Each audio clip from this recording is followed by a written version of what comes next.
नहमदु व नुसल्ली अला रसूलिहिल करीम व आलिहि व अस्हाबिहि अजमाइन अम्मा बाद अल्लाहुम्मा सल्लि अला मुहम्मदिन अब्दिका व रसूलिक व सल्लि अलल मुमिनीन वल मुमिनात वल मुस्लिमीन वल मुस्लिमात व बारिक अला सय्यिदिना व मौलाना मुहम्मदिन व अज़वाजिहि व ज़ुर्रिय्यतिहि व अहलि बैतिहि अजमाइन। अस्सलामु अलैकुम व रहमतुल्लाहि व बरकातुहू। दोस्तों, आज का हमारा टॉपिक है आमिलीन हजरात के मुतालिक। कुछ लोग ये सवाल करते हैं कि आया ये जिन्नात, आसिब, हमसाद ये आमिल को तकलीफ़ पहुंचा सकते हैं, तंग कर सकते हैं या नहीं कर सकते। तो दोस्तों देखें, ये एक ऐसा फ़न है कि इस फ़न के अंदर काफ़ी सारी मोड़ें हैं, कहीं ऊंचाई, कहीं नीचे जाना, कहीं ऊपर जाना, कहीं दुश्वार गुजार घाटियों से गुजरना।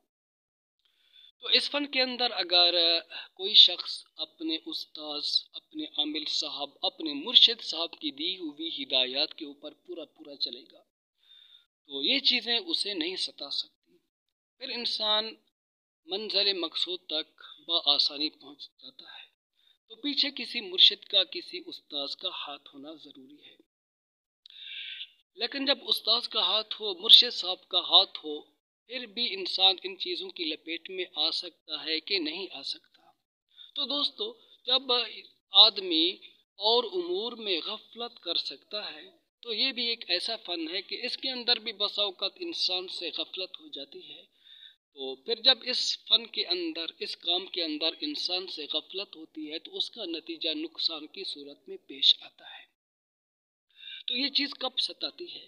उस वक्त जब आदमी अपना दिफा न करे। ठीक है, एक किला होता है ना, जहाँ फौजों ने मोर्चे बनाए होते हैं, मुजाहिदीन ने मोर्चे बनाए होते हैं, तो वो अपनी हिफाजत का बंदोबस्त करते हैं, उधर रहते हैं। जब भी दुश्मन का मुकाबला करना हो तो उससे बाहर आते हैं और उनके अंदर रह करके भी दुश्मनों का मुकाबला करते हैं। तो आमिल के लिए भी मजबूत किला है। अगर आमिल उनको इख्तियार करे तो फिर आमिल की हिफाजत रहती है, उसके आलो इयाल की हिफाजत भी रहती है। वो किला कौन सी चीज़ें हैं, वो कौन सी चीज़ें हैं कि जिन्हें आमिल अपना ले और उसका दिफा मजबूत रहता है? तो दोस्तों, वो क्या है? दिफाई आमाल है। जब आमिल उन दिफाई आमाल को पढ़ता है, उनकी पाबंदी करता है, उस्ताद की दी हुई हिदायत के मुताबिक चलता है, फिर ये चीज़ें आमिल को नहीं सता सकती। बस औक़ात गफलत, सुस्ती जहाँ इंसान से और उमूर में हो जाती है तो इसमें भी हो जाती है। वो ऐसे कि जब एक बंदे ने बाकायदगी से काफ़ी सारे वज़ाइफ आमाल कर लिए, उसकी रूहानियत भी मजबूत हो गई, फिर वो गफलत करता है कि जी आज वज़ाइफ नहीं पढ़ूंगा, कल पढ़ लूँगा। फिर उसकी गफलत जो होती है इस फ़न के अंदर वो बढ़ती जाती है, बढ़ती जाती है।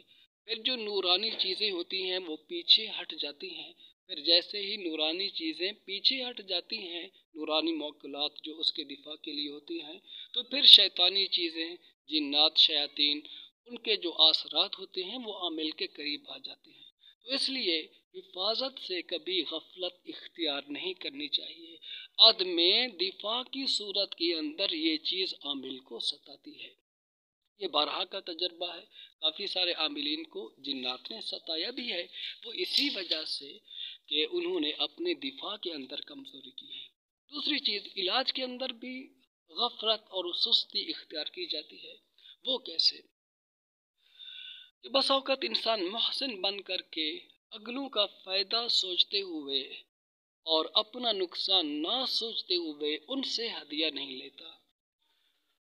अगर इंसान हदिया ना ले तो कम अज़ कम सदका तो अमल का करवाया जाए। ये अमल भारी होता है और इसका सदका ज़रूर होता है। जब आमिल सदका लेता है और सदका करता है, फिर इन चीज़ों का असर उस पर भी नहीं पड़ता और इसके अंदर मरीज़ का भी फिर फ़ायदा हो जाता है।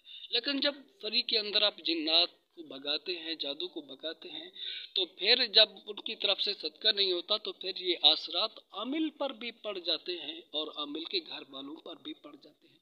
इसलिए जब भी कहीं आप कोई भारी अमल करें, किसी घर से जिन्नात निकालने हों या किसी मरीज़ पर जिन्नात के शदीद असरात हों, तो जब भी आप इलाज करें तो इलाज से कबल या बाद उनसे सदका आप ज़रूर लें। بس اوقات وہ لوگ یہ کہہ دیتے ہیں کہ جی ہم اپنی طرف سے کر لیں گے، پھر وہ لوگ صدقہ نہیں دیتے تو اس کا اثر عامل پر پڑتا ہے. تو اس لیے ہدیہ لے لینا چاہیے. ہدیہ لینے میں گنجائش ہے، باقاعدہ اس کی اجازت تو رسول اللہ صلی اللہ علیہ وآلہ وسلم نے بھی دی ہے.